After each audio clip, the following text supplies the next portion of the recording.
It's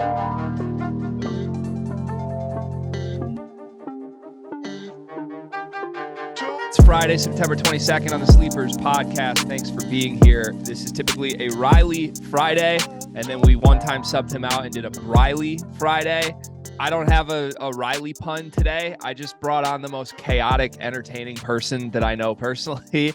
This is ThatBoyDHill, a.k.a. Dion Hill Ford, is in the house, friend of the Sleepers for a long time. We've worked together on some content projects with Multiplicity. He's on the Break the Bank podcast. He's a degenerate gambler like us. And with the concept of giving someone the keys to a Friday show, there's no clue where this could go. Like this could go in 1,000 directions. So Dion, how's the energy today? Are you excited to be here? You're not in the hallway that you have always been in every time I've ever talked to you. No, so I'm in a hotel in Oregon right now. I have like 2 queen beds, not 1 king, which threw me for a loop when I walked through the door. I've been sleeping in the queen bed farthest from the window.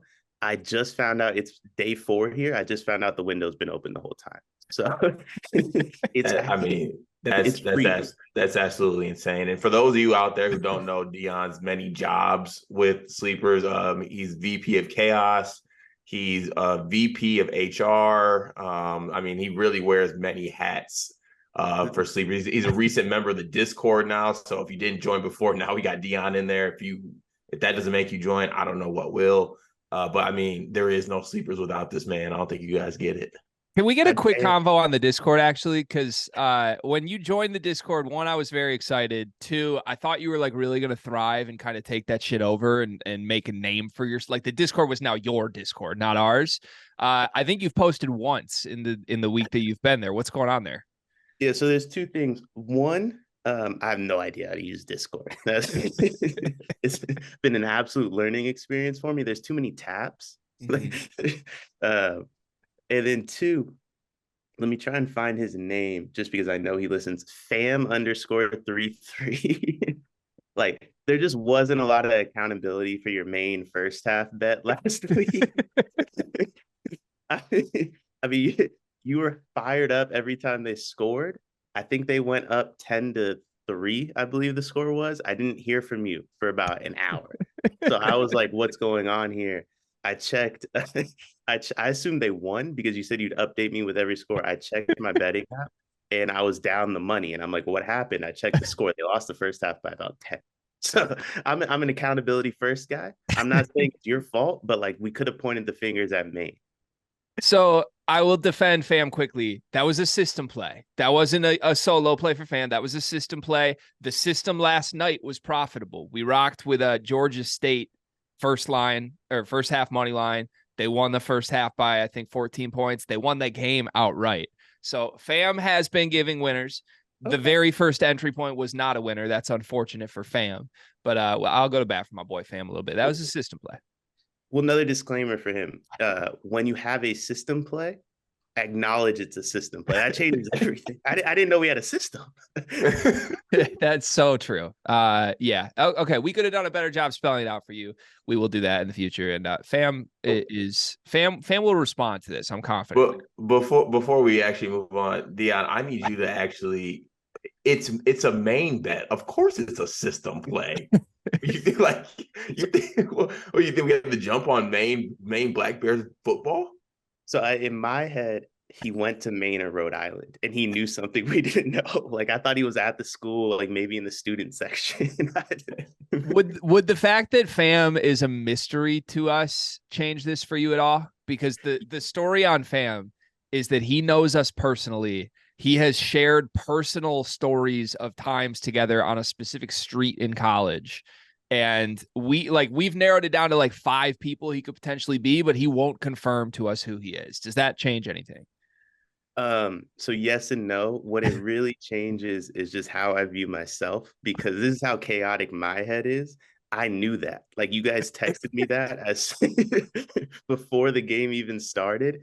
And once they started to lose, I still decided that he went to Maine or Rhode Island, and it was his fault. Understood. Okay. All right. Well, great start. As you can see, this episode could go anywhere, boys. Good day yesterday. A lot of comments, a lot of discussion in the Discord, some crazy hypotheticals. So we have some good comments to get to today. But as always, we start the show with Carter Elliott's comment of the day from the YouTube channel. I almost said Carter Elliott's word of the day because we fucked that up yesterday. We just totally forgot to do it. Was the word actually monumental yesterday? Yeah. Yes, it was. Like no bullshit? Yeah, no bullshit. And I really tried to work it. I don't know how I got to do it, but I need to work it in more naturally because right now, like, I don't know what it is. If I'm a poker player, like my give is insane. Like I'm twitching, I'm doing something. I'm making it very obvious what the word is. So, but I do have my word of the day already picked out and I'm going to work it in. And I don't think you'll get it today. Okay, I'm excited for that. What's your comment of the day? Okay, well, actually, with Dion being a West Coast resident, maybe this will factor in and he'll be able to chime in on this a little bit. You boys don't recognize West Coast teams. You're in love with East South Conference teams, not to mention Midwest. It's almost like we're from there. Your mouthpieces for them. No mention of Arizona, SC, Colorado, UCLA, or Oregon. Shame. Do we not give enough love to those teams? I feel like we gave pretty good love to USC, and I'm a big Colorado guy. Yeah, we have multiple videos on the channel in the last 2 weeks with USC being like the heart of the video, and we have multiple Deion Sanders videos in the last couple of weeks as well. Yeah, so. And that might be they might be talking about basketball though. Well, USC is talking. Arizona was my team last year. Like, did we just not? I mean, I know a lot of people have shown up this summer, but like, people got to respect how much money I lost on Kirk Risa last year. Yeah, Mary Ruth Farrell. If you want to dip into our some of our old videos, we got some Isaiah Collier videos. We got some. Oh, wait! I'm pretty sure I called Colorado a sleeper team. This was Mary. This is Mary who left this comment.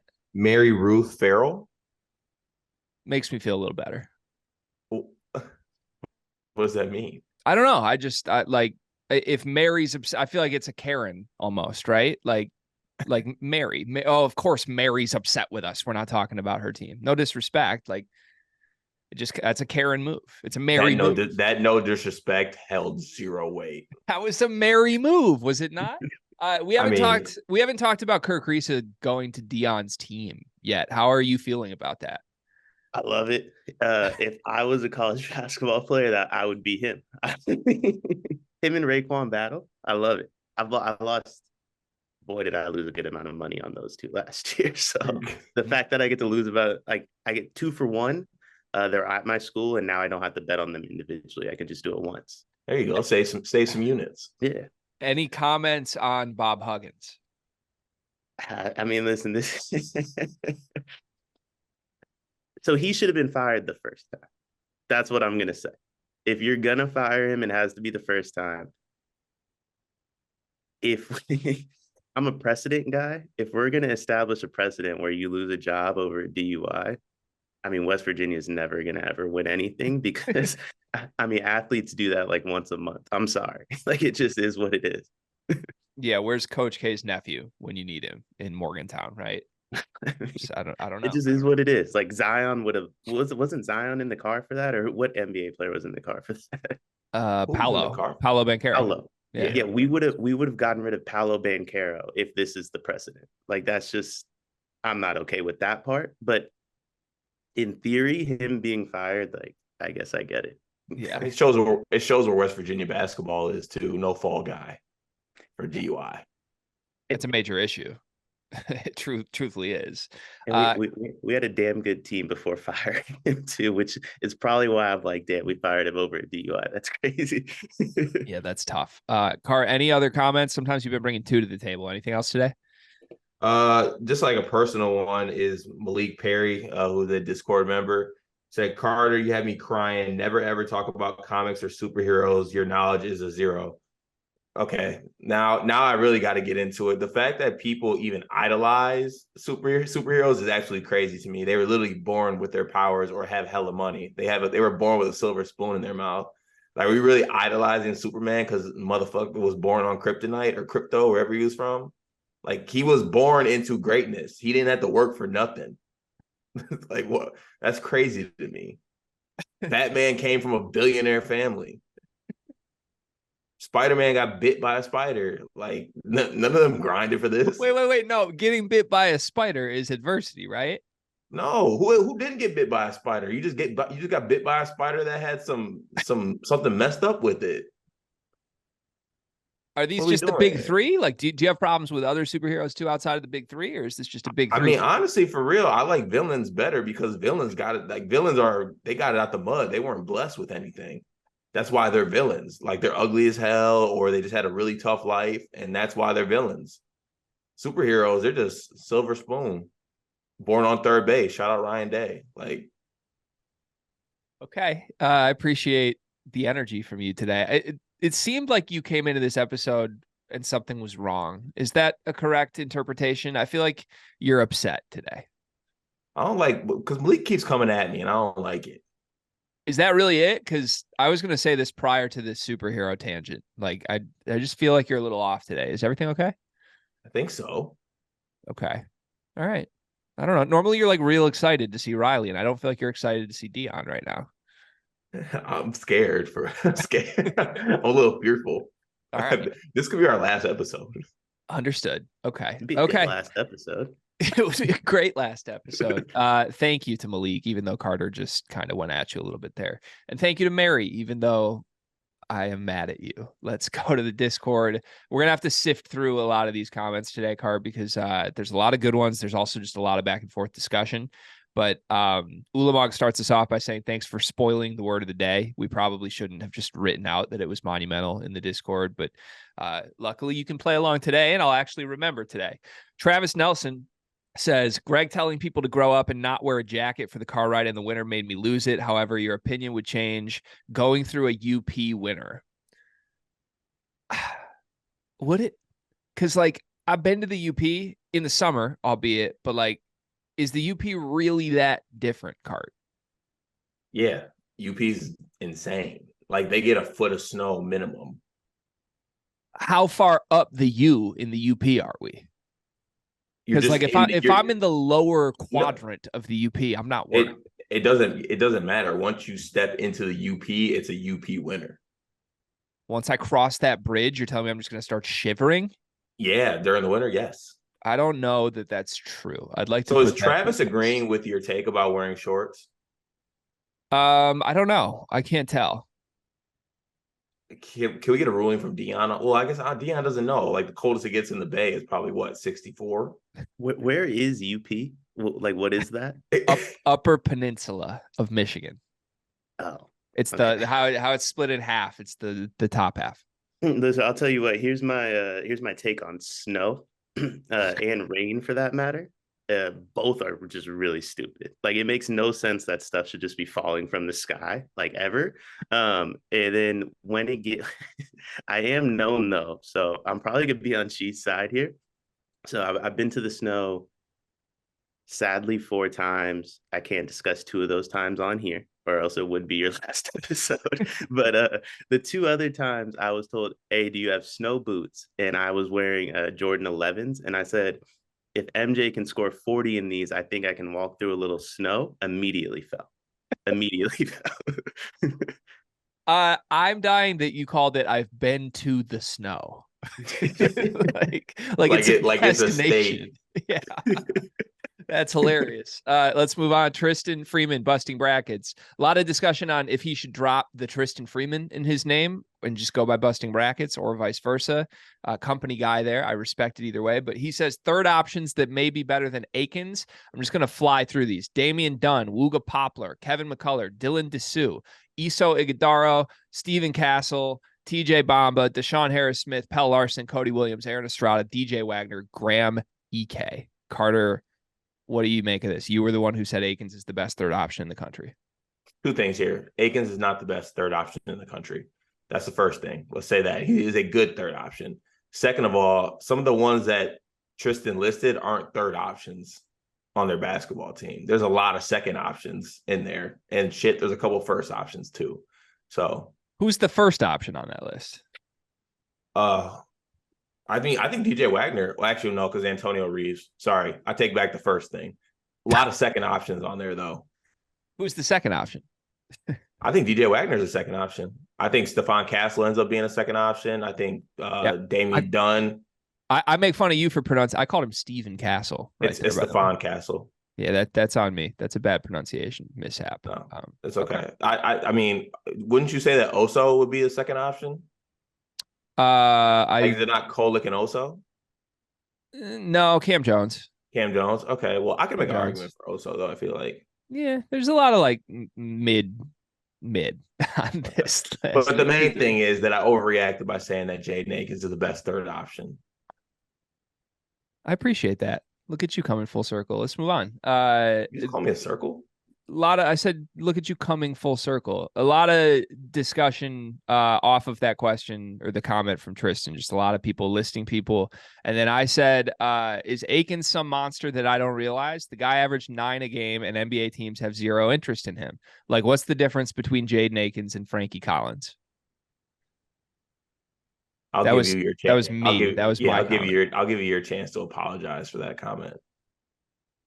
So that was obviously meant to like upset you, and maybe it worked. Maybe that's why you came with some negative energy today. But being serious though, they haven't done a lot different from each other in their college careers thus far. I think Frankie Collins had a better year last year than Jaden Akins. As far as options go, he was the second option on a tournament team card. You're not going to let this fly. I'm just going to let you speak. I don't got anything to say. I think this is ridiculous. I think that is the worst comment I've ever heard from you. I don't think that's true. What does Frankie Collins do better than Jaden Akins? He was more productive than Jaden Akins last year. For an Arizona State team that made the tournament? That was in the play-in? You're acting like he didn't elevate that group. That team stunk. Frankie Collins is a good player for him. Frankie Collins was probably the third best player on that Arizona State team. So some Jaden Akins shit. Third option. Yeah, but everything that Jaden Akins does, he does better than Frankie Collins. Literally everything. Everything. If you go down the stat sheet and things that done in basketball, he does everything better than Frankie Collins. That's not true at all. Frankie Collins is a much better facilitator than Jaden Akins. Dead ass. Jaden Akins. Well, no, like, because can we at least be honest? It's in between the two of us, because like you're trying to act like Jaden Akins is like a pass first guy now. I don't want to argue it's in between the two of us because it's not. It's like clearly Jaden Akins. You just don't like Jaden. No, what I'm saying is it's in between you saying Akins is the best third option in the country and me saying he's worse than Frankie Collins. It's in between. I'll say it's in between. I already said he's not the best, but you haven't admitted that Frankie Collins isn't better than Jaden Akins. Do you think that Jaden Akins is some like killer though? Because no, I don't. But what do you think Frankie Collins is? A really good passer. Like he's better at passing than Jaden Akins. How is that a question? How is that like a controversial statement that upsets you? Got it. So the guy that plays point guard for an Arizona State basketball team is a better passer than Jaden Akins. At what point? Right? Sorry, are they isn't that obvious? Poor Jaden Akins, that he's actually Cassius Winston and they make him play the 3, but yet he should rush back to sign up to do that then, right? Like, are you just admitting that you misuse him so horribly? He's that good and doesn't play point guard? Stats right now. This is hilarious. What? Just really funny. I mean, I'm looking at Jaden Akins' stats, and they're kind of funny too. What? Frankie Collins, 40 from the field, 33 from 3, 62 from the line. Like, what do we... That's very close to Jaden Akins. Literally. Is it? Yes. Is it? Yes. Okay. Interesting. Because I'm pretty sure Jaden Akins shot 40% from 3. Go ahead and get down to that assists. What? Frankie averages 4? What's Jaden? 1. Wow, what a elite passer, right? There's nothing he does that's worse than Frankie Collins. That's what you just told Frankie me. Collins is a better passer than Jaden Akins. Yes. Cool. Hang the banner. I will hang the banner. Like, That's just crazy. stop That's gassing crazy. up this dude. No, Like he's in stop some gassing on tier. Frankie Collins for I'm not playing even point guard for gassing him up. Arizona I'm trying State. to It's make just insane, I'm trying to man. make a point that you need to stop gassing up Akins. Frankie Collins I'm is a bad not. I'm player. not gassing him up. I say he's a good third option, and then you go all the way to Frankie Collins is better than him. That's just wrong. Because what I am trying to show you is that Frankie Collins is better at certain parts of basketball than this player you think is the best third option in the country. Frankie Collins stinks. There you go. He's better at parts of basketball than Jaden Akins. So stop gassing up Jaden Akins. So he passes, but just move on because we're not going to get to a point where we agree. And I hate you. Okay. Should we do the Mady Sissoko game next? What is he? Is he a top 10 center now? No, he's ass. What is he? Let's do it all. 9 points a game and 1 assist. This dude's the NBA had so much interest in him. Jesus Christ, man. Jeff Parks says, I believe it is a unanimous opinion here that Carter and Greg have something special cooking.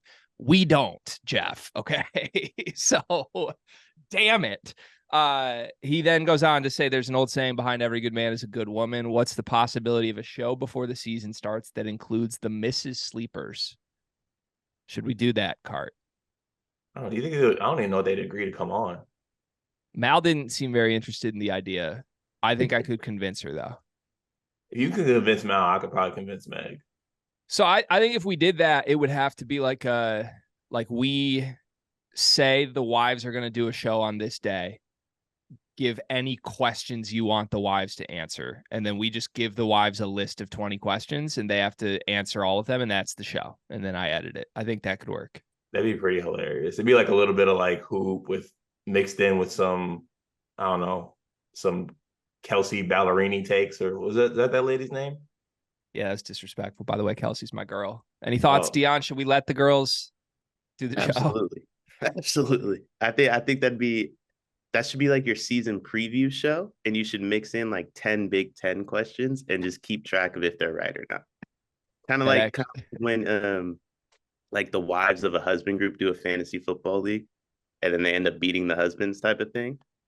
Ask the same questions you guys would ask yourselves and see who's right or wrong.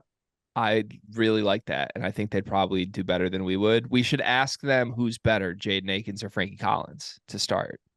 That could be fun. Can I comment on Jaden Akins real quick? Please. So there's a couple red flags for me when it comes to players. I do want to point out that Carter saw, what was the name of that pro-am that they do at Michigan State every year, essentially? Moneyball. And you came back talking about like how good Jade, like I believe the word you called him was superstar in a group chat, Cart. And my response was, are we sure he's good? And so like fast forwarding a year to see where we're at now is kind of hilarious to me. But there's a couple of red flags with players. When your 3-point percentage is higher than your field goal percentage, like that is a problem. Especially they're the same though. Yeah, well, kind of. I mean, he's 42% from the field, 42.2% from three. Still a red flag. On sleepers, that's the same. Yeah, well, listen. We're a round up and round down podcast, even though we're not a mad podcast. That's always been a part of our principles. Yeah. Well, listen, Ty goes to the runner and he's not here, so I'm the runner. So like it's still higher. That's a huge red flag. He had 293 points last season on 262 shots. I will say this about Akins from what I've seen. He's probably one of like the bounciest people in the league or country, I should say. How can you shoot that horribly from inside the 3-point line when you're that athletic? Like that's a problem. Yeah, well, it's kind of crazy because he's actually, I mean, that's really a problem with him that I don't think he's necessarily addressed. Like he's good if he can get downhill and like if some guy's going to jump with him, he can jump with them.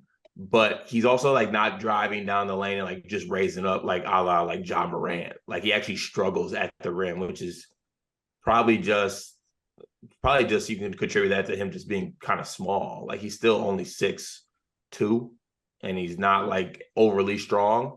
So I mean, if he had Frankie Collins' build, he'd probably be better. I don't think you should disrespect him. I mean, calling the man not overly strong seems crazy. I think he's the strongest third option in the country. He's not stronger than Frankie Collins, actually. Well, he does everything else better. I don't know. Just saying. All right, Dion, I think you're going to like this comment from Fam. Can we get his grades up? Fam needs a State of the Union on paperback books. Are they cooked? Outside of school, he hasn't read one since never. We're on to the digital era, folks. Then he goes on to say, maybe save this for Monday when Riley's not on the show, which is hilarious. He's not on the show today, so we're going to talk about it. I love that a lot of people responded to this. Like, we had a nice dialogue in the Discord about the state of paperback books last night while I was taking tequila shots. So who wants to go first here? Dion, do you want to address paperback books first? I would love to. First, I just want to give a State of the Union on myself. I found this section as you guys were talking about it. This is the most amazing section of the Discord. I really have to learn how to use Discord in the next 2 hours. Paperback books are cooked. Books in general are cooked. Do we need words? What do we need? We are the knowledge. You know what I mean? I don't even do research for bets. What am I going to do research on something else for?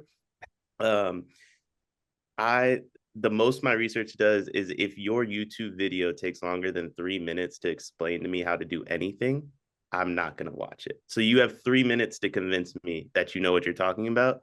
And if you can't do that, then in my opinion, why would I listen to you? Because someone else can't.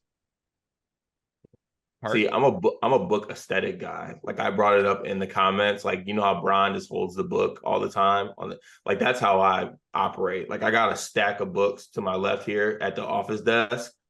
Haven't touched one of them, but aesthetically, the books are slapping. There's different colors, coordinations. If I wanted to, show a certain cover of the book, I'd be willing to rock. Fun fact about me is every single New Year's resolution that I make, I'm a big New Year's resolution guy. I love actually making them and actually trying to work on them and stick with them. One that always stays is that I'm going to be a reader for a year.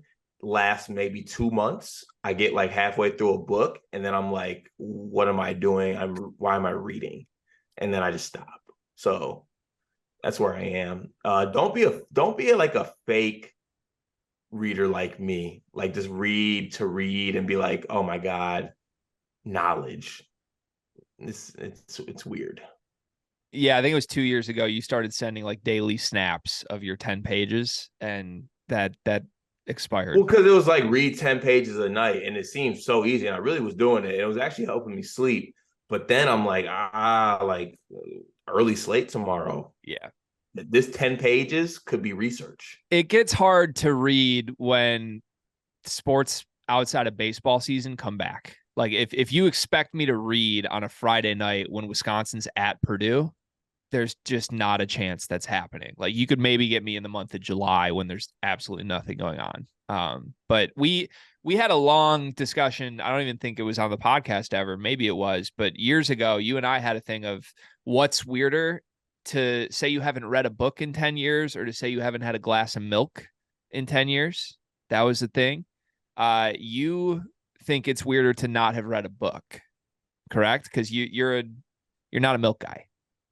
Yeah, I have not had a glass of milk since 2015.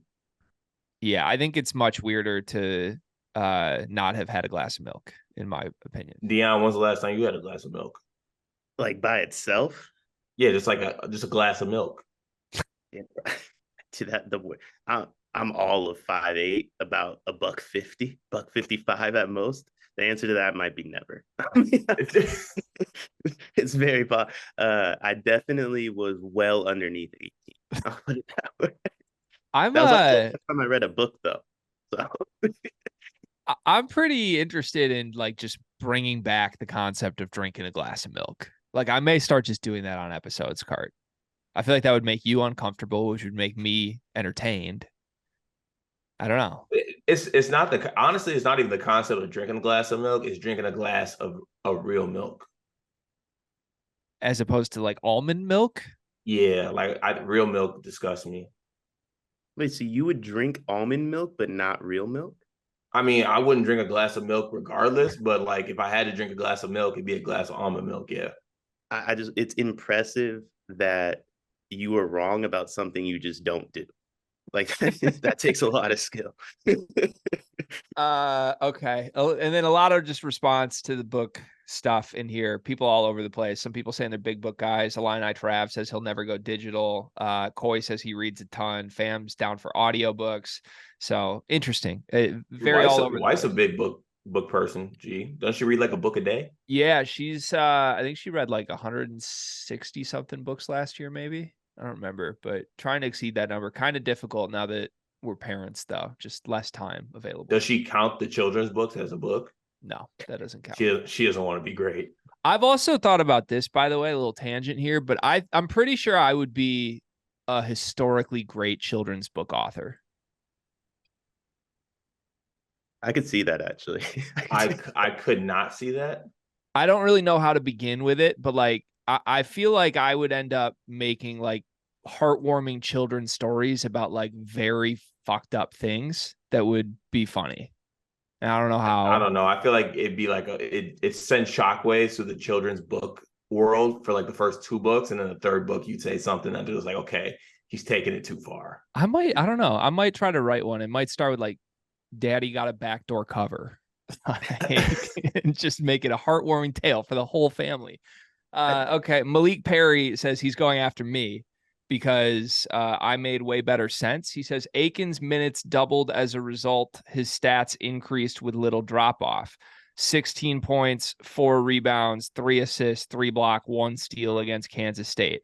Give that man some respect because he is that good. He is good. That's the only great game of his career because Michigan State doesn't utilize him in a way that allows him to be good. What do you want from me? The guy averaged 9 points a game last year, and you guys are making him out to be Shannon Brown. Like, is he ever going to do it? Is he going to crack 10 points a game before he leaves East Lansing? Genuine question.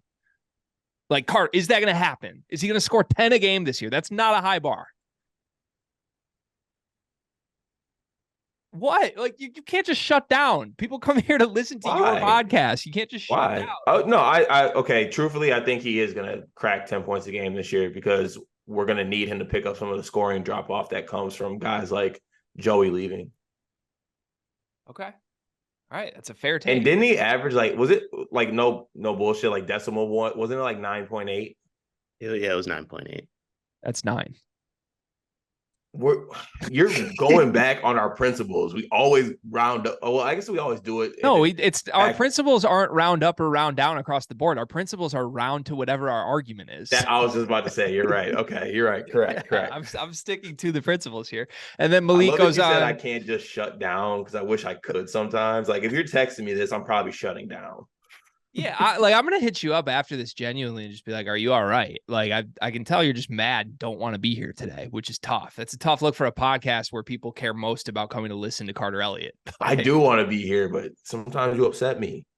Well, Malik probably wants to upset you. He says now for Carter, Batman don't have a whip and he's really cool. Batman does have a whip. Yeah, isn't like is the Batmobile not a thing? He then says Spider-Man is top 10 at least. Is that a low bar? Like top 10? Not that many superheroes, is there? I was going to ask, are there more than 10 superheroes? like he's got the edge over Captain Underpants or something? What are we doing here? Malik said, okay. Dude, all right. What do you want, Dion?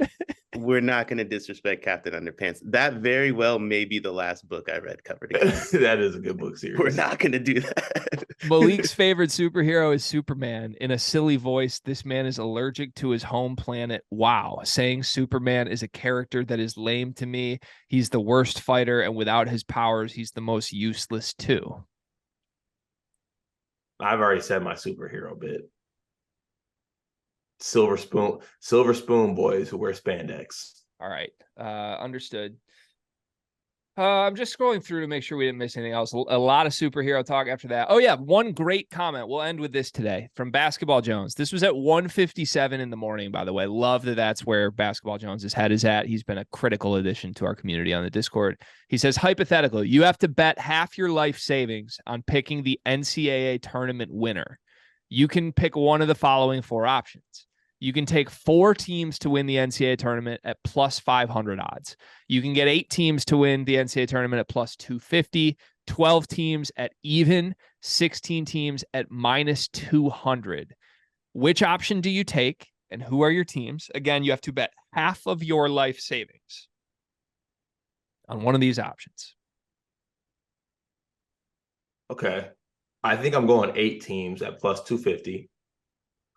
And I'm going to go Purdue, Michigan State, Kansas, Creighton, Duke, UConn, and then I will go, let's see.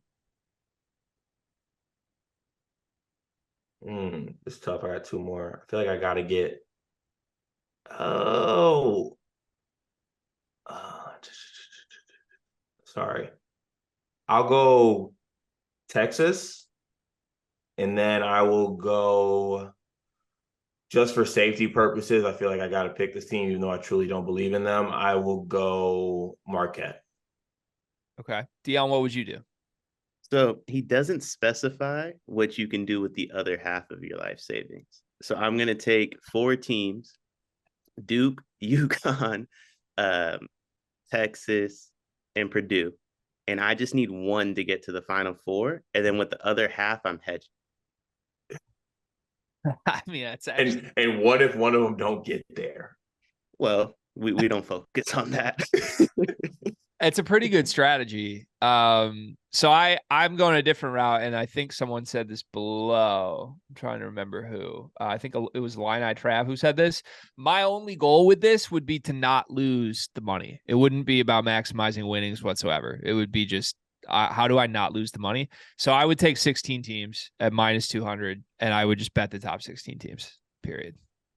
And I realistically, I don't think somebody outside the top 16 has a chance. That's pretty smart, pretty smart. Not as fun, but pretty smart. Not as fun, but like, I mean, not to throw some numbers around, but like minus 200 isn't a crazy like penalty here.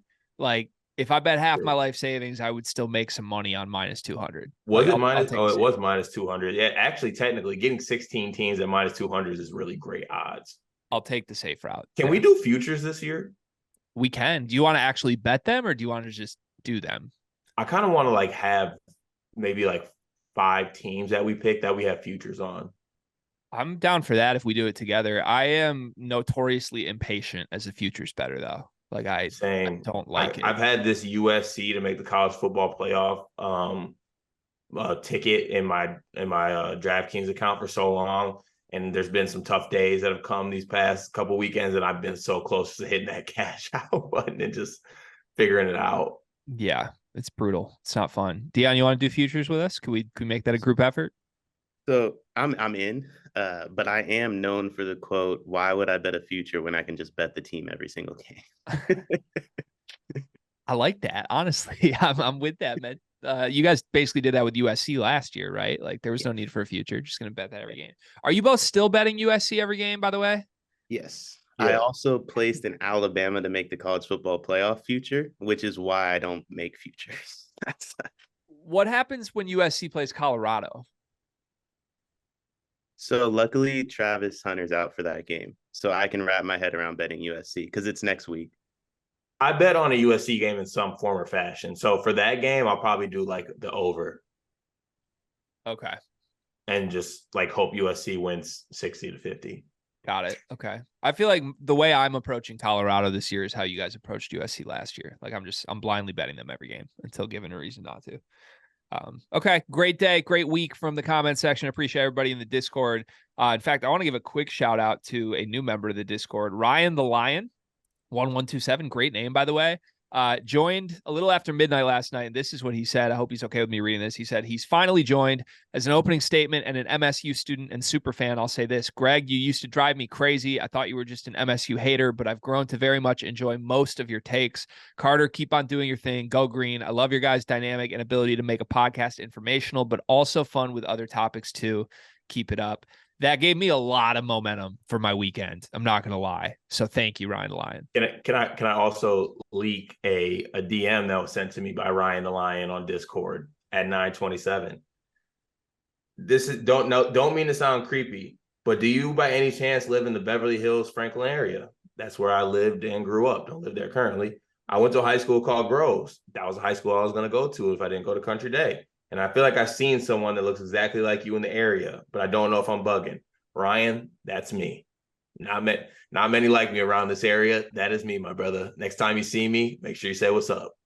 Shout out to Ryan the Lion. We appreciate you joining. And that was a very nice comment to take us into the weekend. So thank you. Now we turn it over to VP of Chaos, Dion Hill Forward, that boy D Hill. I'm terrified. 3 topics today. The floor is yours. Where are we starting? So I'm just gonna describe the 3 topics. You guys can choose which one you want to start with. The first one is probably a little dangerous. The second one is a fun hypothetical that I came up for the 2 of you, and the third one is just weekend preview, I guess you could say. Car, you pick. I kind of want to start out with the one that's might be a little bit on edge. I'm blurring lines a little bit. Just dive in. Don't dip a toe. All right. Yeah, come on. Let's do that. Let's do that. So I want to talk Mel Tucker a little bit. I've heard you, I've heard you guys talk about him on here, and I think I agree with G's points the most. I want to lead off by saying credit to Michigan State for firing him in the fashion they did. I wish it was a little sooner, but I do understand why they did the investigation and they covered their bases and everything. And I want to say shame on Mel Tucker. At one point, he was the highest paid African-American coach in sports history. So for him to do this really sets back a group of people that have a tough time getting to the position he's in anyway. So I want to say shame on him. Now I want to say shame on Michigan State too. This list of coaches that they've come up with is absolutely insane. In my opinion, it signals that they're just like, they're just okay being a basketball school. And Cart, I want to get your opinion on this like the most, because it's like they had the highest paid coach in college football 2 years ago, I believe it was, and they've made a college football playoff. Not that many teams have done that. So it's like, why are you doing this to yourselves? Okay, so I'll start out by saying this. As far as like coaching, like what coaches we want, like I feel like we could go out there and say we want this coach, we want this coach. And Greg might feel differently about this. And, when you put it like that, technically, I guess Michigan State should be able to get any coach they technically want, right? If they want them, they should be able to get them. I personally don't see the football program like that. I don't necessarily know if Michigan State is a school that if they want somebody, they can get him. Especially now because we made the mistake of giving that horn dog $95 million. So it's like, we're not going to do that. Like, honestly, even if, throw a random name out, if Nick Saban wanted to come, we might be even reluctant to give him $95 million because we've been scorched. Like that is what it is. Like, you're just going to be scared to do that again. But I don't know. I personally don't see Michigan State as like we can get any coach we want type of school. And Greg might feel differently than that. I do feel different to the premise. I think if I'm understanding what you're saying correctly, I think the reasons you believe Michigan State can't get any coach are different than my reasons for thinking they might have trouble with it. I don't think there's like to Dion's point, they made the playoff. They have the money.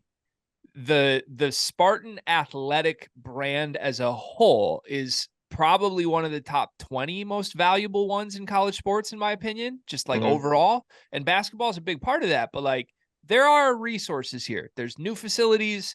There's a lot of stuff that's been pumped into what was Mel Tucker, but like that would be appealing to somebody big to take over here. I do believe this list is a poverty program list. Like I just do. If Mike Elko is the biggest name on your list, what are we doing here? Like I said, it felt like a Minnesota list a couple days ago. I don't know. It feels like a mid-major list, like that. It just is what it is. And I know like fans are kind of throwing out some bigger names. We threw out some bigger ones. There's been like the Urban Meyer flirtations. I don't think that's realistic, but my stance has always been go get a veteran coach that's a big name, that's coached at other big programs. I think there's plenty of them across the country that you would have to hire away. But in my opinion, Michigan State is a position that could do that. Now, the one hesitation I have is I don't think people want to work with this administration. Like, I just think nobody trusts Michigan State's board of trustees right now. I don't think they trust the athletic director. because of how they handled this. Like, there are things coming out that are like, the AD knew about this shit for months and didn't do anything. Like, and now they're airing his dirty laundry. Like, does any coach really want to go to some place where the board is going to air your dirty laundry? Like, it just seems iffy. And I do think like the biggest names would just be like, there's no way I'm coaching there, but there's a middle ground between the best we can get is the guy who is at Kent State and Nick Saban. Like, find someone in the middle of that. Yeah, but who is that though? I have a list. Okay, yeah. I thank you. I have a 4-coach list, and I'm going to start from the most unrealistic and go to the 4th coach that I'm going to name. Like, if you say you don't think you could get him, you're just like, you're about as wrong as when you said you'd rather have almond milk than regular milk. I'm just going to be honest. So the first coach, all these coaches make less than Mel Tucker made, by the way. So the first coach is Lane Kiffin. And the reason I think you guys could get him is he makes less than Mel Tucker. Ole Miss gave him like literally everything they possibly could to get him to stay this offseason. And he already can't compete in an SEC that doesn't include Texas and Oklahoma. So why would he stay there when they're on the way? They're actually competing this year, though. But like, they're competing for Ole Miss. You guys made a college football playoff card. That's different types of competing. I know, but like, I also don't want to carry that like Michigan, we won this national championship back in 2000 energy. We did make the college football playoff. We got blasted, but we made it in like 2000. What was it? G13? No, 15 maybe. 15? 15 or 16. 15 or 16. 15. Okay, yeah, but I don't know. I've also like Lane Kiffin in general has always struck me as like a SEC guy. But that's my biggest thing. I think he's a warm weather guy. I don't think he's coming to Michigan winners. Okay. So that's the reason I think he's the most unrealistic is the weather. But I like the energy on your list so far. I need this. I need the other 3. By the way, he's also a horn dog too, but like, you ain't got to worry about him doing what Mel Tucker did. like I'll just put it that way. Chip Kelly. That's the second man. He's already going to the Big Ten anyway. So you can't really use the weather as like he doesn't want to coach in the cold, because he's not going to have a choice. Like, they're going to be playing on the road at Minnesota at some point anyway, I believe. So I looked the numbers up. This is, again, chaotic brain. I looked the numbers up. I thought I wrote them down. I didn't, but I believe he makes $5 million in comparison to Mel Tucker's 9.5. Okay. Thoughts, Cart? I've never actually been the biggest Chip Kelly just guy in general, to be honest with you. I don't know. I think I maybe think pessimistically, is that the word? Pessimistically or negatively about guys leaving the place they're at to come to Michigan State. Like, are you leaving UCLA to come to Michigan State? For a $4 million pay raise, you are. My list is under the assumption they would spend the same amount on this coach they spent on Mel Tucker. Okay. And I'm also making the assumption that these schools would be like, no. Like, I think if I'm UCLA, they have the money, they'd be like, I will match whatever Michigan State will pay you. See, I don't think UCLA cares about football. I don't think they would match that. Yeah, good point.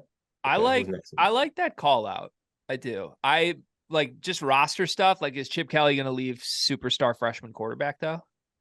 But like, that's a smaller thing. He can come with them. He's from Michigan. That's actually true. Okay, that's bring him. I might really like Chip Kelly. Who's number 3? Okay, so the third one, and this one I think is only realistic because he literally said word for word, Colorado doesn't have the money to pay me. Deion Sanders. And to be fair, the most unrealistic part of this is every college should be making the same call because Colorado doesn't have the money to pay.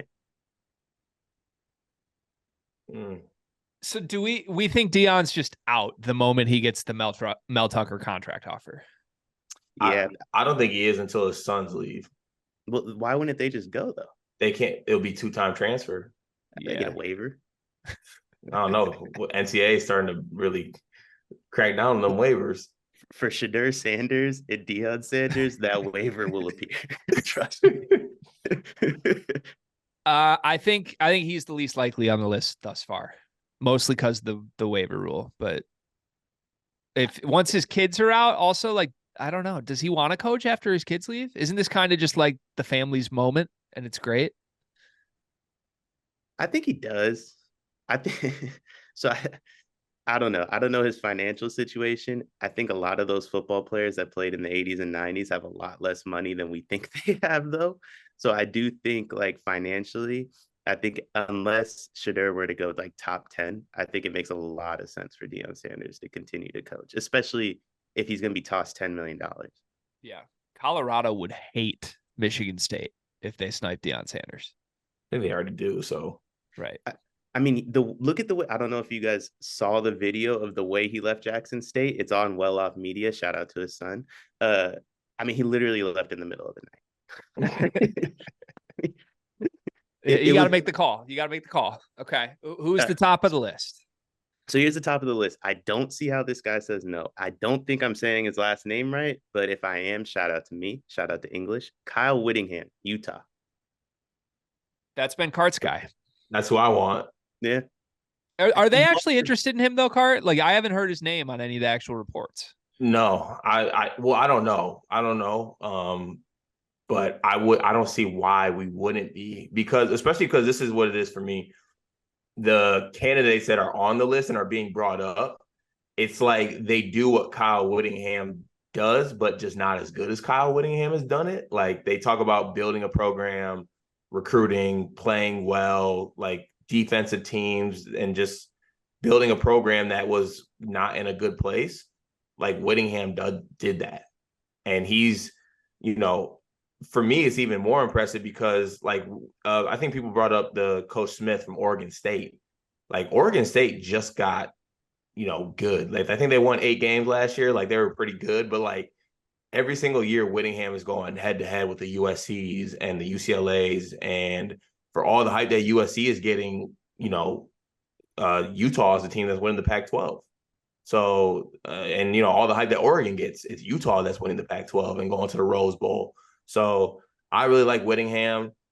We brought it up on one of the episodes, and Utah Hive came to our comments and said that that's the most ass thing to think about. Like, he would never leave us. He would never do any of this. And I'm like, okay, you're from Utah.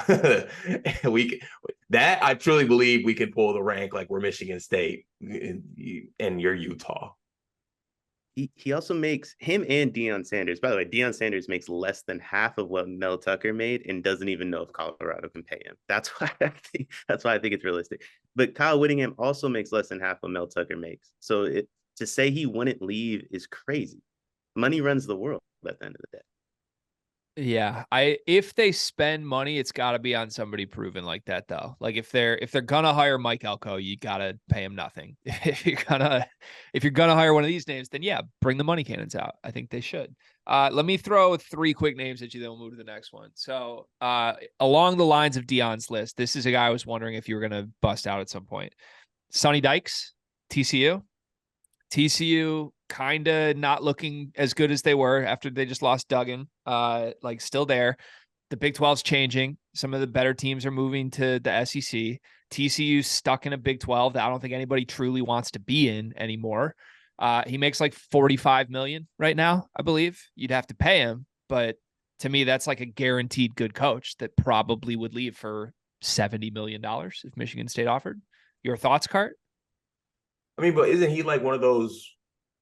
I mean, he had the college football playoff run last year. He had Duggan and all them, but like outside of that, has he been that good? And I'm genuinely asking because I'm not familiar. So, I think he coached Cal, which I like. He was which I live by. He does this everywhere he goes. He gets to a school and immediately they're really good and they have a run. But then when that group of players leaves, he doesn't know how to do it again. Don't know. That sounds a lot like Mel Tucker without Zoom. I mean, we got K-Dub, we got Kenneth Walker and them dudes, and had that one run and then blew it after that. Yeah, maybe. Okay, now here's the 2 doomsdays. I've talked to you guys about one of these 2.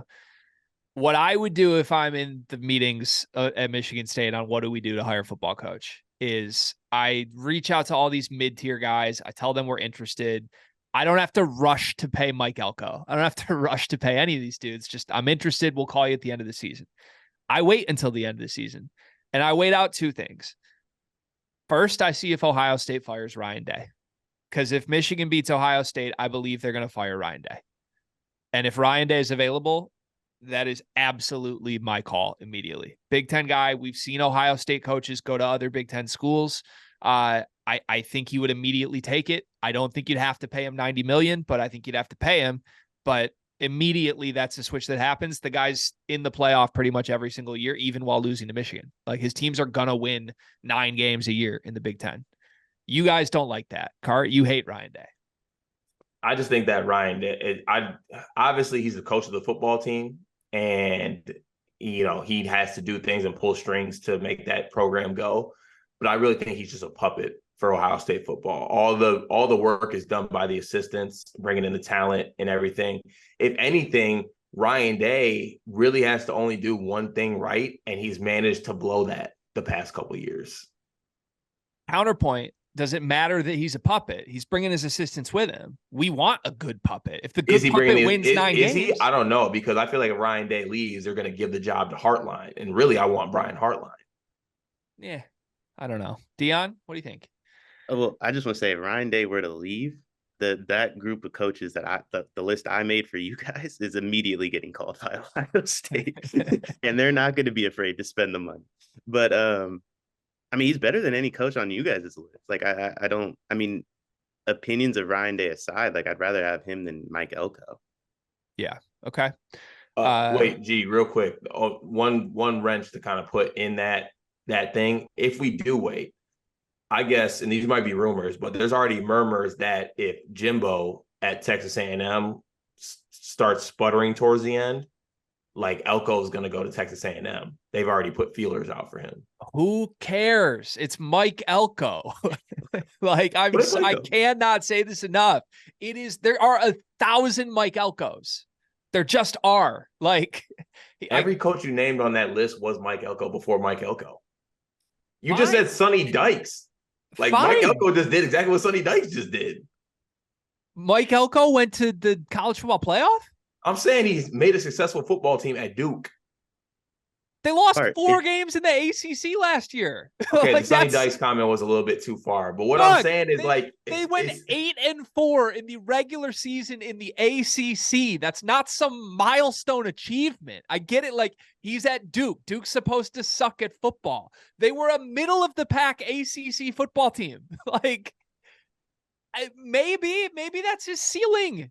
We don't know. Or maybe it's the sign of things to come. It's a crapshoot. I don't know. If you want Mike Elko, you can get a Mike Elko anytime. You are Michigan State, man. Like I don't get it. Like I literally feel like I'm talking to you and you're just like willingly saying like, yeah, my football team's a poverty program.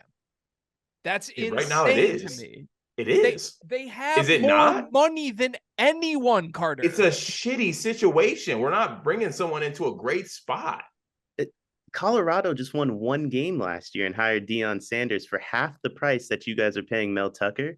And there's so much different stuff going on with what Deion's doing at Colorado outside of his actual salary. He's probably making more than any coach in the country right now, all in all. Are we saying Boulder, Colorado? Boulder, Colorado is a bigger market than Michigan State. I mean, it's not, but Deion is the market, right? Which is what I'm saying. Yeah, that's what I'm saying. Like you can do that for somebody else. Like bring Deion Sanders in. But by the way, if Texas A&M was to choose Mike Elko over Jimbo Fisher, then you guys should just choose Jimbo Fisher. For sure, 100%.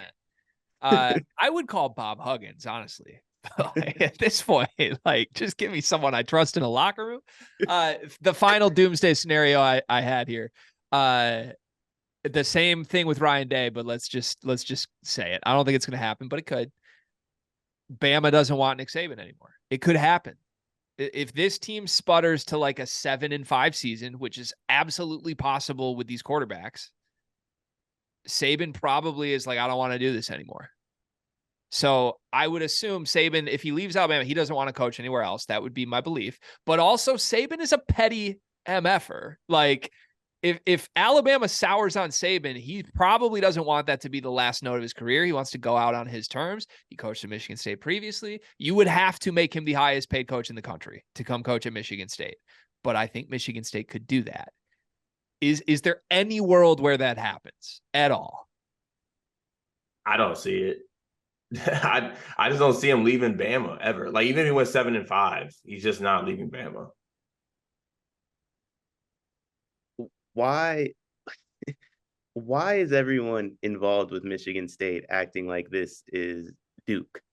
That's like, what? Why you guys? I'm glad y'all think we can get Saban, but like, what do we talk? Like, we're just throwing out the best coaches in the country. I don't personally think that we can do that, but I'm glad that y'all think we can. I'm not saying you could steal him from Bama if they want him. I'm saying I think there's a world Bama doesn't want him. Like, they need to have a bad year this year, but they are on pace for that. They almost lost to South Florida last week. Like, they literally might can him. Like, if Kirby Smart's just winning national championships and Nick Saban's going 7-5, they're gonna get rid of him. Yeah, I mean, I don't see a world where they get rid of him even if they go 7-5. Okay, Texas and Oklahoma on the way too. Like, the SEC is gonna be a bloodbath next year. If you can't win it this year, you're not winning it next year. There's no way. I think that fan base is crazy. Like, I think they would do some sort of quote unquote mutual parting of ways. Saban would be pissed. That fan base is out of their mind. They lost that game, and I looked up an article and they were showing like clips of the local Alabama news radio, and you would have thought they wanted Nick Saban stoned at noon on the Hill. Like, they were livid. Yeah, I love that. I love that. All right, great start to the show today. We did like 45 minutes on that. I love it. I love your list. Let's go to topic number 2. What do we got? I'm gonna save the fun hypothetical because I think the fun hypothetical is really good. You guys actually might think it's dumb. I'm not gonna lie. I thought of it at 5:30 this morning, but I just wanted to, the first one. I want to do a temp check. I like talking about the Lions with you guys. I think you guys both give pretty fair opinions. Going into Sunday, what's the temp check? Where are we at? Do we still think they'll win the division? Jared Goff, by the way, Sonny Dykes coached him at Cal. No big deal. That's no big deal. But where are we at with Jared Goff too? You want to go first, G? I want you to go first. You're our in-house Lions expert. Okay. Honestly, I'm like, I don't know what temp you want to put. I'm good. I'm at the perfect body temp. I'm okay. The thing for me with the Lions is that I'm sick of us carrying ourselves like we're some ass team. Like, we're gonna be okay. We're 1-1, and people go from, oh, we're gonna win the Super Bowl to, oh, here we go again. We're the same old shitty Lions. Like, there's an in between. We're not gonna go 16-0, folks. Like, it sucks that we have injuries. Every single team has injuries. The Browns just had their star running back lose his leg. You go to every single game, someone's like Joe Burrow, calf injury. There's injuries all over the NFL. Honestly, even this season alone, it's been mind-boggling to me that every team has just been hit with injuries. There's not a team that hasn't been, in my eyes. So it's going to be okay. I still feel really good about this football team. And because we're not the same old Lions, it's not the huge drop-off that we had last year. Like, last year when someone got hurt, we were bringing up Amazon workers from the practice squad to play. That's not necessarily the case now. We have actual depth at some positions, and we're going to be okay. Jared Goff throws his first pick in 900 attempts or whatever it is, and people are like, oh, no, this is why we don't pay Goff. This is why we don't do this.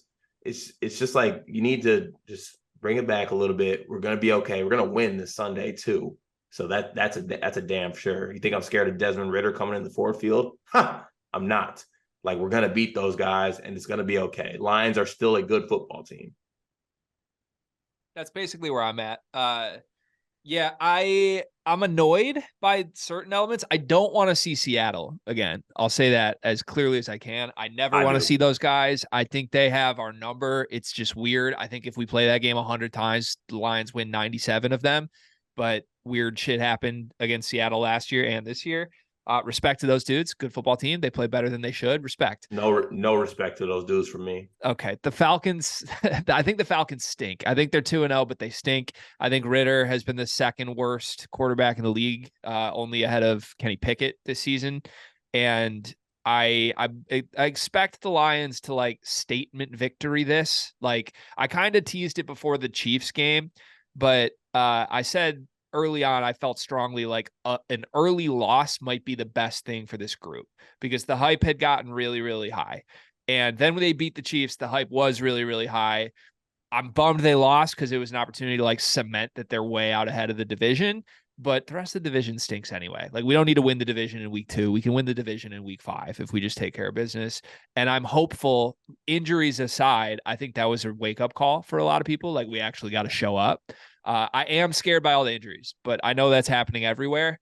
Gardner Johnson is a huge loss to me. I think Montgomery is a huge loss. I get we just spent on a running back, but they clearly don't want to hand the ball to Jahmyr Gibbs ever. Like I think Craig Reynolds is going to get 20 carries this week.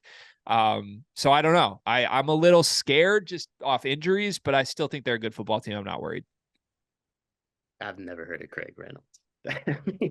As a fantasy football guy, that just threw me for a loop. I'm gonna check waiver wires after this. He's gonna get touches. Jahmyr Gibbs might be the worst pass blocking running back in the NFL. I think that's why they don't give him touches. It's not so much like, hey, we don't want to give you touches. It's like if you can't do this when we're a pass first offense, we can't run the ball with you either. Yeah, they've been gassing him up like he's like they're gonna use him as a slot receiver, like incredibly, like full time. And then he was wide open on a critical third down. He just dropped the ball. So like I don't really know what to make of it anymore. I don't think he's that good. Like I just don't. I hope he is, but I don't think he's that good. And I think we drafted a not that good running back 12th overall when we could have just taken Bijan Robinson at 8. That's killer. Yeah, I didn't think he was that good at Bama, to be honest. I don't know what you guys thought about him at Bama, but I didn't think he was that good. I don't know. He's just got to catch the ball. I do. I'm excited for the Bijan Gibbs game, though. I think there's going to be a little like I'm the best running back off there, and I think there's a chance if Gibbs steps up, there will be tweets sent. I think there's a chance both guys score 2 touchdowns. I would advise you to place a 2 touchdown parlay, Gibbs and Bijan. Love that. Little sprinkle. All right. Fun hypothetical time. Please. You guys love a good hypothetical. This ain't even a hypothetical. It's 7:15 in the morning. My brain's off through a loop. So you guys haven't had a sleepers bet since what? That Chelsea City game like 2 years ago? Am I wrong on that? No. So let's come up with a sleepers bet. I got one idea. I could only come up with one idea. So Michigan State is better than Michigan at basketball, or slated to be better than Michigan at basketball this year, right? Correct. Yes. Michigan is clearly the better football team. Correct. What if we did combined wins? Whoever has the least amount of combined wins has to do something. That's fun. That is kind of fun. But I'm willing to throw a spread on it if G were to want a spread, obviously, because there's a lot more basketball games. And if it pushes, I'm willing to do the loss. Ooh, okay. I love this. I love this. Wait, so Michigan State at minimum is probably going to win 20 for basketball, 22 games at minimum. Yeah, I think that's fair, but I'm just warning you straight up right now, Car. I'm going to go into like I'm trying to negotiate and kill you mode now. So everything I say from here on out is going to be like me trying to put myself in the best position here. Okay. Say that again. Say what you just said again, Cart. Worst case scenario, Michigan State basketball wins 22 games. I think worst case scenario, they win 29 games. This is a top 4 team in the country. Like, why are we now downplaying this? Yeah, you are in killer mode, huh? I had them at 26. I had them at 26 for what it's worth. I did a little math in my head. All right, let's split it. Let's call it 25. That's incredibly low. Incredibly low. They won 21 games last year. They have an easier schedule. I might need all 25 of those. Michigan State might not win a football game. Yeah, that's the more interesting part is how many football games do they win? They're going to be underdogs in every game, I assume. Yeah. Well, when does Mike Elko sign? Okay, so let's do this. Let's do this. We'll call it 5 football wins, 25 basketball, so 30. It includes postseason play. I don't know if you're factoring that in, Cart. Like, it includes like tournament too? Yeah. Okay, then maybe we. Bart Torvik's like future cast game by game predicts them to win 25 games. basketball. So I had it about right. Let's just do regular season though, Dion. Let's leave the tournament out of it. Okay. So because that would give me a leg up because Michigan might not make it. So Well, then I propose That's facts. The I punishment. mean, we can do tournament G if you want to do that. It's talking about cutthroat. I mean, So okay, does postseason get eliminated for everything? Because Michigan probably makes the college football playoff. I was assuming postseason counts for everything. For what? okay, we can do post. I mean, No, I don't want postseason because there's 6 potential games for Michigan State basketball. There's only 2 for Michigan. okay. Well, that's where the spread comes in, or the.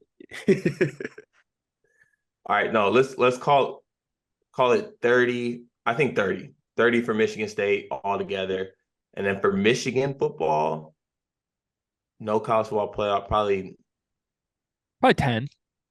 I was gonna say 11. 10 and 2.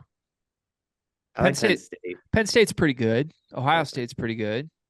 Okay, I'll give you 10, and then Michigan basketball. 15. I think, huh? 15. I was gonna say 18. 18 means they're in the tournament. Does it? Probably. I think it's 15, Cart. Like I think they're 15. I think they're a 500 basketball team. They play 30 games. I think they win half. Can you give me 17? No, Okay. Can you give me 18? definitely not. Okay. But wait, what are we even negotiating? Like if I land on 15 plus 10 is 25 for Michigan and you're 30 for Michigan State, what are we even doing? What do we do with 30 how's that and work? 25? How's that work, Dion? So this the spread would then be, well, that like +5 that G gets, and if they land on those numbers, then I do the punishment. Yeah, we can't do a half because we need No, you you to can't do potentially. Okay. I also propose the punishment should be, and this really kills me, by the way. You have to live in a sports book for the first 48 hours of March Madness. So Live in a sports book. Yeah, I want to I'm do talking like that. no hotel room either, Cart. Like you have to sleep wherever. You have to sleep in that chair or couch, and you have to figure it out. Yeah, you gotta hide if they try to kick you out. I already know the one I would choose, by the way. Like I have a very specific vision of where I would hide and where I would go. I don't think we can commit to that. Maybe secret sharing, spoiling some news, but that's on me. We might have some plans that week. But we could do something as far as actual punishment, aka I don't know, making G drink a whole gallon of almond milk. I don't know. I think I would want you to drink a glass of milk on camera every episode we do for a month. Okay. Could mine be you drink a cocktail every day on here for a month? Yeah. What do you think I'm going to not look forward to that? I didn't think you were trying to start every day with a cocktail, to be honest. We do record these at 9 a.m. in the morning. Yeah, I mean, make a little mimosa. That's true. Honestly, a mimosa an episode would be electric. Bloody Mary. Like there's a lot of ways you could go with that. Okay, can we actually put in the bet, but I can think of the punishment? No, I want to think of the punishment. I'm sorry. I'm always thinking about this. Like I'm just always constantly going through my life thinking of ways I could torture you if I win a bet against you. So last week I had one where I want you to have to go to a golf course and basically you have to play golf until you beat a certain score. Like if you finish 9 holes and you don't beat the score, or no, this was it. I'm sorry, not even score. Like you're just stuck at a golf course until you complete a task, and it might take you like all day. That's where my head was at. But what I want it to be, I want it to be speed golf. Like I want you to, you're on tee number 1. You have to play 9 holes in an hour, and every ball that goes out of bounds, like if you lose a ball, that's a minute penalty. And you have to complete 9 holes in 60 minutes. And if you don't, you just have to go back to the first tee and keep doing it. You can't leave. I'll be there for a week straight. what if he had to finish a hole in under 4 minutes, no cart? Like he has to run it. Would like carry my bag? Yeah, oh yeah. I like Or that. I'd rather do the almond milk one. I think I'm locking in on the golf. In some form, you have to like do speed golf until you break it. Can we do it not speed golf? Can you do it like I got to stay there until I do something? Okay, we could do. I mean, I could just make you stay at a driving range until you hit a hole in one. At a driving range, And there's no there holes is at a driving range. Is there? like the 100-yard shot. There's a green with a hole, and you need to make a 100-yard chip or shot, iron shot, and you just have to keep paying for balls if you don't until you do. Okay, I can get down with that. And you obviously got to like stream it. Okay, I can do that. God, see, I don't constantly think of punishments for you. Yeah, I mean because that's why we're different. Yeah, maybe because honestly I never won the bets either. So I'm getting Michigan plus 8 games, and if it's 8, 5. Oh, I thought we agreed 8. No, we agreed to 5. Can we 25 and 30 split the middle? Call it 7. No, we're just gonna agree to 5. How about 8, but we count postseason? Because I'll do 7, but count postseason. I need 8 because you could win 6 extra, and that's game over. I can't let you win. I can do 7 with postseason. Well, Cart, that would count the Big Ten tournament too. That's literally like 9 extra. Oh yeah, that's true. That's true. You could literally get 10 extra. I need 8. Yeah, you should have agreed to that one pretty quickly. Okay, especially no, actually, no, I can't do that. I can do 7, not 8. All right, then we're not doing postseason. I think you just missed your opportunity to win the bet, though. Like it's all going to come down to Michigan State making a tournament run. I hate this position I'm in. So we're doing 6. I get 6 games. I get 6. No postseason. I get 6. Michigan plus 6. No postseason. All right, deal. Your agent here for a second, Cart? Yeah, sure, please. So I think my client wants the 8 with the postseason. Because like Cart, let's talk this one out loud. Do we think Michigan beats Georgia? No.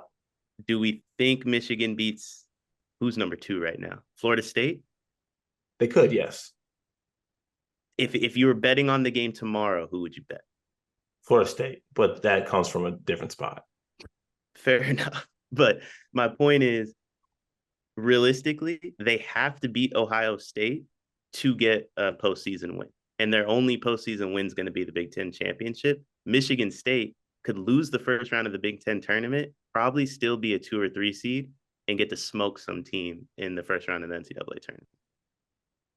All right, I'll agree to 8. I've already retracted that offer.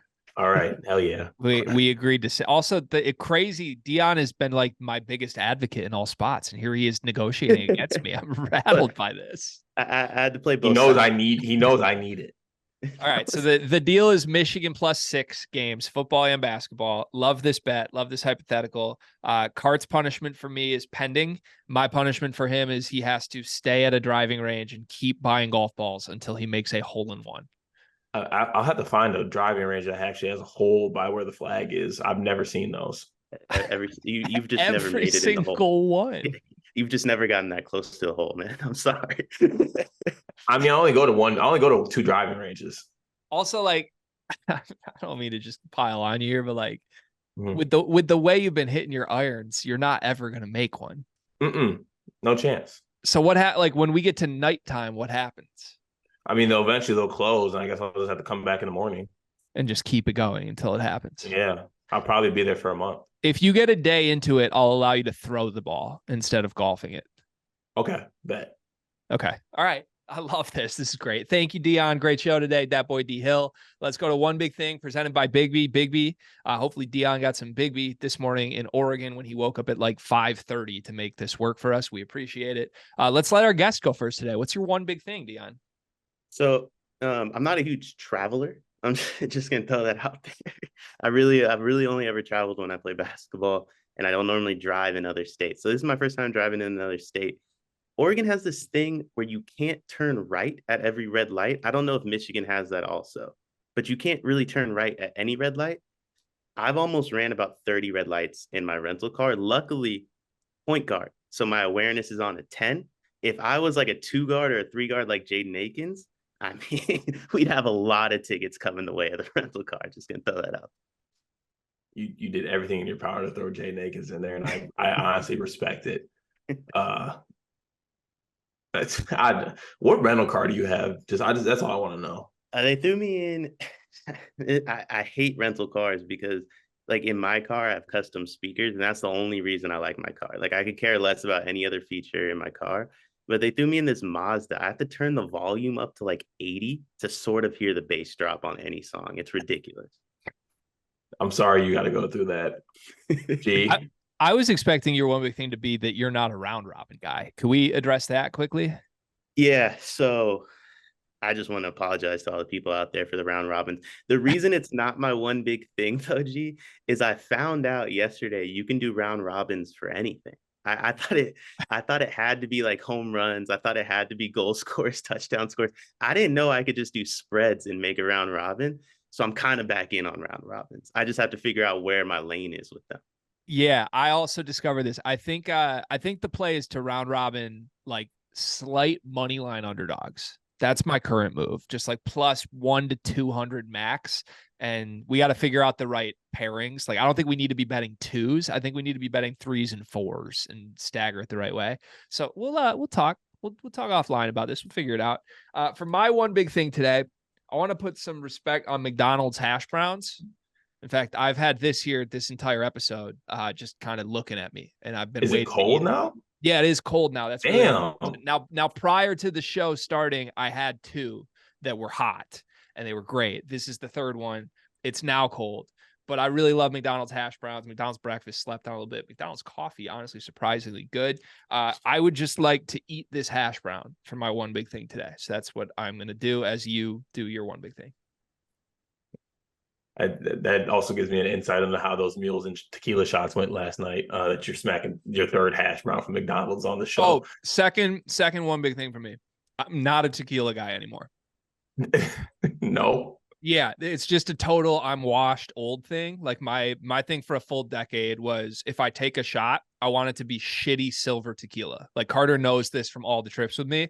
Like I don't order good tequila. I want it to hurt. It's going to be what it is. If you even bring me a lime, I'm insulted. So like that's been it. And I've enjoyed that. And I would like on a good drunk night, like 4 or 5 of those are going down. Last night, little friend, nice little visit, come to meet the baby for the first time. We had a great little night. It was beautiful. All that, yada, yada. Start playing some music. Football's on. Let's go take a tequila shot. Okay. We took about 3 in the kitchen. I'm not built for this anymore. I knew in the moment I wasn't built for it anymore. It's like I ran an out route that I've ran 1,000 times in my life, and I just don't have the separation anymore. That's how I feel. So sad day for me. Third hash brown. Shout out to McDonald's hash browns. Damn, bro. I've been there. I want to suggest try Bacardi. It's the older you get, the better Bacardi gets.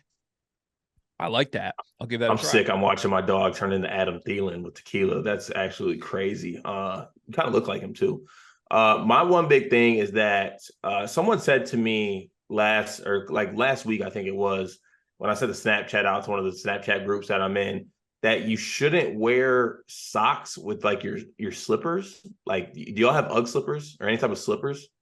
Yes. That you shouldn't wear socks with those. And that's just a weird concept to me, because if you're wearing like some slippers, then your feet get like warm and sweaty, and then your slippers get nasty. And they let me know that slippers make it so that they don't get nasty, but I can't trust that. So my one big thing is that if you're wearing slippers, do not raw dog them. Okay. Put some socks on. That's a culture thing, Cart. I'm just like, that's just two worlds or two Americas. Is that what they call it? That's just a cool. I have never worn socks with my slippers ever, and I never will. I've never not worn socks with my slippers. Well, there we go. That's a 2 Americas thing. There it is, just a culture thing. Okay, Riley Davis, as we said, Riley Fridays. Obviously, we miss him. We love Riley Davis. Hopefully, they're having a baby right now. if they do have their baby sometime today or in the next week, he's not coming back on the show for the foreseeable future. So, Dion, I would like to verbally extend you the offer to basically be an every Friday appearance on this show for as long as you would like. No pressure, but that is officially on the table, my friend.